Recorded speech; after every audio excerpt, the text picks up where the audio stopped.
చెల్లించుకోవాల్సి వస్తుందని చెప్పి కూడా తెలియజేస్తా ఉన్నాను. రైట్, విఠల్ గారు. గుడ్ మార్నింగ్ అండి. మీకు అక్కడ మన బైకి వినోదానికి అండ్ స్వామికి న్యూస్ గుడ్ మార్నింగ్. విద్యార్థులు మీరు రెచ్చగొడుతున్నారు, విద్యార్థులు వెనుకుండి మీరు నడిపిస్తున్నారని మీ పార్టీపై ఉన్నటువంటి ప్రధాన ఆరోపణ ఇక్కడ. ఇప్పుడు ఫస్ట్ వాళ్ళ ఆందోళన ప్రారంభించిన అంటే జివో 97 కి ఆందోళన ప్రారంభించినప్పుడు ఏ పొలిటికల్ పార్టీ లేదు.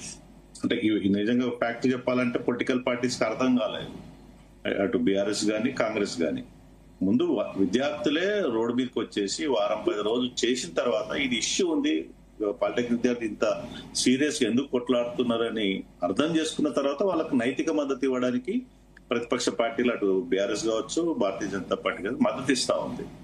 యాక్చువల్ గా ఒక రిఫార్మ్స్ తీసుకొచ్చే టైంలో స్టేక్ హోల్డర్స్ తో చర్చించాలి. ఏదైనా మనం మోడర్నైజేషన్ రిఫార్మ్స్ తీసుకురావాల్సిన అవసరం ఉంటుంది, ఎప్పటికప్పుడు అప్గ్రేడ్ కావాల్సిన అవసరం ఉంటుంది. తీసుకొచ్చే క్రమంలో పాలిటెక్నిక్ విద్యార్థులతో గాని అక్కడ పనిచేస్తున్నటువంటి లెక్చరర్స్ తో గాని కనీసం చర్చించి ఉంటే ఈ సమస్య వచ్చేది కాదు. ఇవాళ employment and training and factory department తీసుకొచ్చి దాన్ని స్కిల్ శక్తి డిపార్ట్మెంట్ కింద మార్చారు. శక్తి డిపార్ట్మెంట్ అంటే skill human capital and knowledge training centres కింద తీసుకురావడం జరిగింది. అది ఒక శక్తి అని మంచి పేరు పెట్టారు.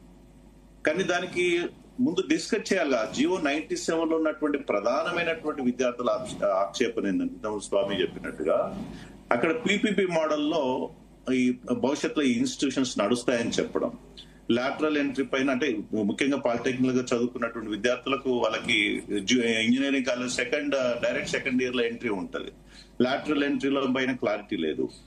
ఇట్లా ఈ భవిష్యత్తులో ఈ ఇన్స్టిట్యూషన్స్ ఏ రకంగా జరుగుతాయి, దీనికి సంబంధించిన అపారమైన ఆస్తులు ఉన్నాయి.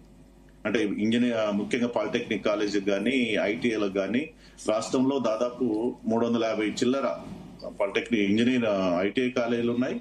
అదేవిధంగా పాలిటెక్నిక్ 111 అంటే గవర్నమెంట్ లో తక్కువ ఉన్నాయి. ఐటీఐ గవర్నమెంట్ లో 63 ఏదో ఉన్నట్టున్నాయి. ఈవెన్ పాలిటెక్నిక్ కూడా 57 ఉన్నట్టు తక్కువ ఉన్నాయి. ప్రైవేట్ లో కూడా ఎక్కువ ఉన్నాయి.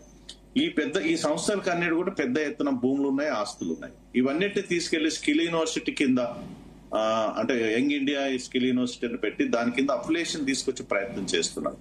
ఉద్దేశం మంచిదే కావచ్చు, కానీ విద్యార్థుల యొక్క అనుమానాలు, విద్యార్థుల యొక్క వాళ్ళ ఆందోళన, భవిష్యత్తు ఏమవుతుంది అనేటువంటి వాటిని అడ్రస్ చేయాల్సింది ప్రభుత్వం.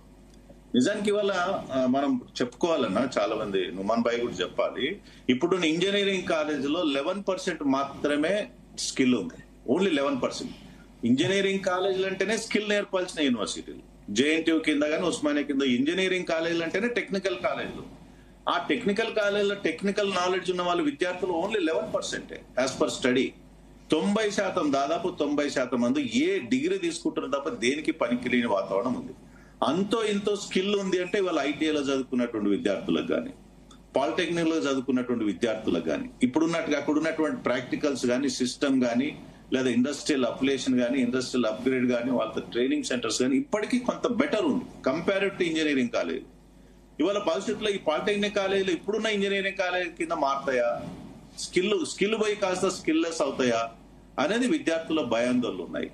మరి దీనికి సంబంధించిన అడ్రస్ చేయాల్సినటువంటి ప్రభుత్వం ఇది ప్రతిపక్షాలు చేస్తున్న కుట్ర, ప్రతిపక్షాలు అడ్డుకుంటున్నాయి అనేది అనడం అనేది సమంజసం కాదు. విద్యార్థులు ముఖ్యంగా వివేక్ గారిని ఒక రకంగా అభినందించాలి. ధర్నా చౌకి పోయి విద్యార్థులు ధర్నా చౌకి పోయి అడ్రస్ చేయగలిగారు.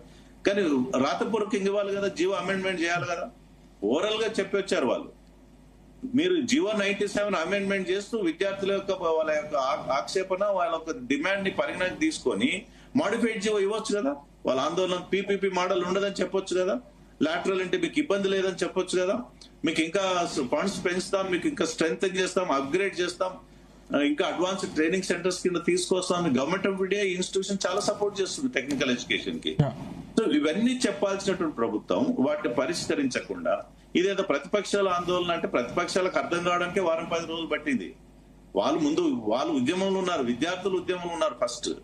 సో కాబట్టి ఇప్పుడు ఇంతకుముందు చాలా మంది మిత్రులు చెప్పినప్పుడు అసలు విద్యా వ్యవస్థ గత దశాబ్ద కాలంగా నష్టం జరిగింది, ఇప్పుడు జరుగుతా ఉంది.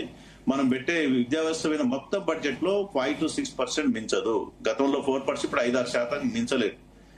అనేక రాష్ట్రాలు 10 to 15% విద్యా వ్యవస్థ పెడతారు. మేమంతా ఉస్మానియా చదువుకున్నటువంటి విద్యార్థులు అక్కడ వచ్చి ఈ స్థాయికి వచ్చినాం.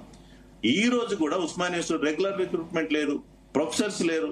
హాస్టల్స్ 1950లో కట్టిన హాస్టల్స్ ఇప్పటికి నడుస్తాయి. మరి 1000 కోట్ల రూపాయలు ఎక్కడ ఉన్న యూనివర్సిటీని అప్గ్రేడ్ చేసుకోవాల్సింది పోయి మరి ముఖ్యంగా అమెరికా, లండన్ నుంచి యూనివర్సిటీ తీసుకొచ్చి ఏం చేస్తారు? వందల లక్షల కోట్ల రూపాయలు అక్కడ పెట్టి పేద విద్యార్థులు చదివే కెపాసిటీ ఉంటుందా? ఇక్కడ పేద విద్యార్థుల కేంద్రాలు, విద్యార్థుల నాలెడ్జ్ సెంటర్లు, యూనివర్సిటీలు, ఉస్మానియా గానీ కాకతీయ గానీ ఉన్న 10-15 యూనివర్సిటీ, వాటిని అప్గ్రేడ్ చేయాల్సి పోయి ఇవాళ విదేశీ యూనివర్సిటీస్ కోసం మనం వెంపర్లాడడం అనేది ఎంతవరకు సమంజసం? స్కిల్ నేర్పాలి. స్కిల్ యూనివర్సిటీ పేరు మీద పాలిటెక్నిక్ కాలేజీలు ఉన్న పలంగా ఇప్పుడు యాజ్ ఇట్ ఈస్ గా బాగా నడుస్తూ ఉన్నాయి. ఇంకా స్ట్రెంగ్ చేయాలి. అంతో ఇంత స్కిల్ నేర్చుకుంటున్నా అంటే పాలిటెక్నిక్ కాలేజీలో ఐటీఐ పిల్లలు, ఇంకెవరికి స్కిల్ ఉండదు. ఏ ఇంజనీరింగ్ స్టూడెంట్ కు స్కిల్ ఉండదు. వాటిని కాపాడాల్సిన బాధ్యత అందరిపైన ఉంది. Okay right. నుమన్ గారు.